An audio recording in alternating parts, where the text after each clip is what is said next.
What's up, beautiful people? In this new episode, we are going to continue with this second episode of our HTML course.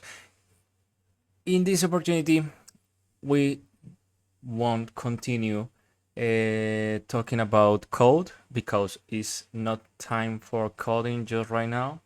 Because I think it's important before get into the full course that you guys understand how to look for resource and how to use resource that maybe can or yeah can or could be useful during all this lesson or during all your web development career. So in this case, I highly recommend these three popular websites. So give me a sec because yeah, I just opened the Visual Studio Code like a trap because we are not going to talk about code, but we are going to talk about something a bit boring but necessary, and is documentation. If you asking about where we can find all the HTML inside quotation mark Wikipedia, or where is all the information about HTML, I highly recommend the MDN web docs or the Mozilla Developer Network.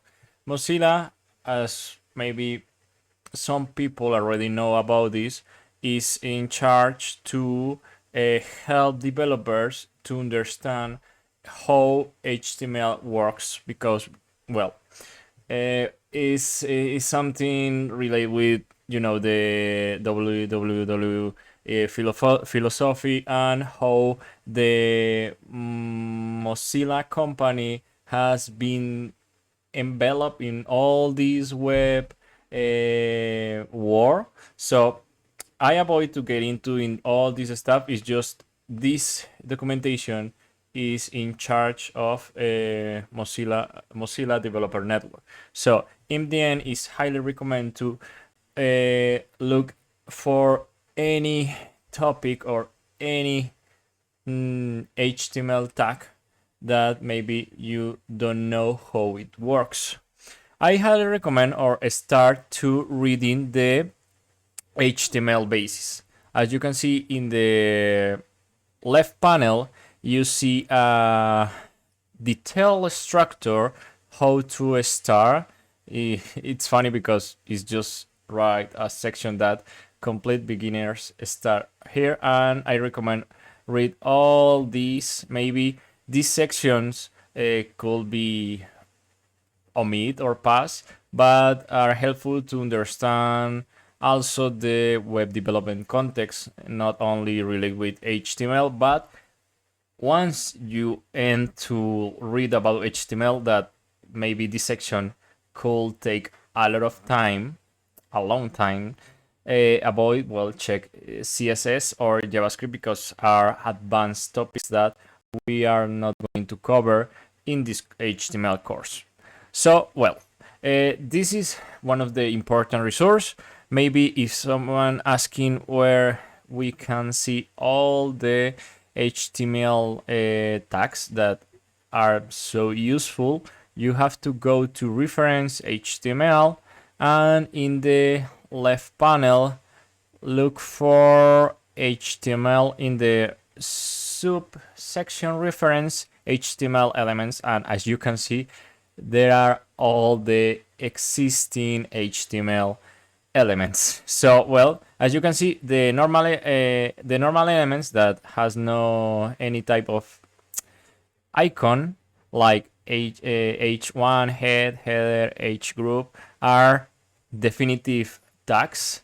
In other hand, the trash icon are deprecate or remove or not recommend tags for you, so you don't have to worry to read about these tags because are no longer support in vast majority of web developer web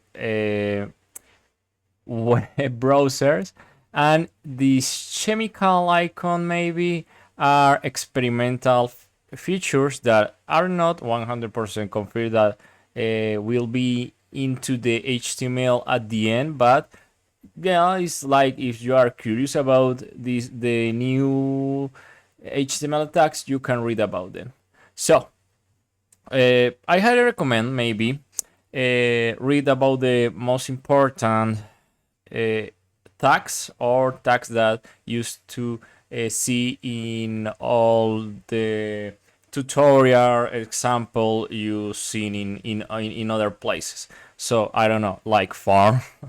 This tag is so common. Well, HTML is pretty obvious, input and more. The other resource is maybe useful for reading guys, because it's a very extensive HTML and CSS. I don't, well, it's not necessarily the CSS part, but you have a 8,000 page about all related with HTML. I personally don't read this because it's a pretty long lecture, but if someone wants to get into all the important contextual historical about HTML, this lecture is so recommended. And the last resource is this web page called HTML Sheet, because talk about in a very resumed way all the important elements in HTML, like tags, like div. I guarantee that these tags are you looking right there are so common, and maybe how insert, in this case, images, links, maybe use styles, but this is not used at all. Iframes, form. As you can see, there is very specific examples, like, I don't know, tables, what kind of HTML tags are enveloped in a table context, and go on. Like the basic boilerplate about HTML, that is like, this is the most basic boilerplate you need to create a basic web page. Even you have tools, like if you want to create a table, give it with a certain row number and etc. You can generate a table, and you only have to copy this code and use in your projects and go on. But I think the last resource, that is not a resource per se, is being curious, is being constant, be patient, and enjoy this journey, because there will be a very long travel, and well, you must have a good reason for doing so from start to finish. So I hope this all course will be, or yeah, will be helpful. And I try to record and upload like 3 videos per week. So I hope this resource, well, the resource are will receive, and well, there is nothing more about this video. All these resources will be in the description section. Don't worry to save them in a tag or in a I don't know, favorite web browser, because you can find them in the description below. So let's get into this course.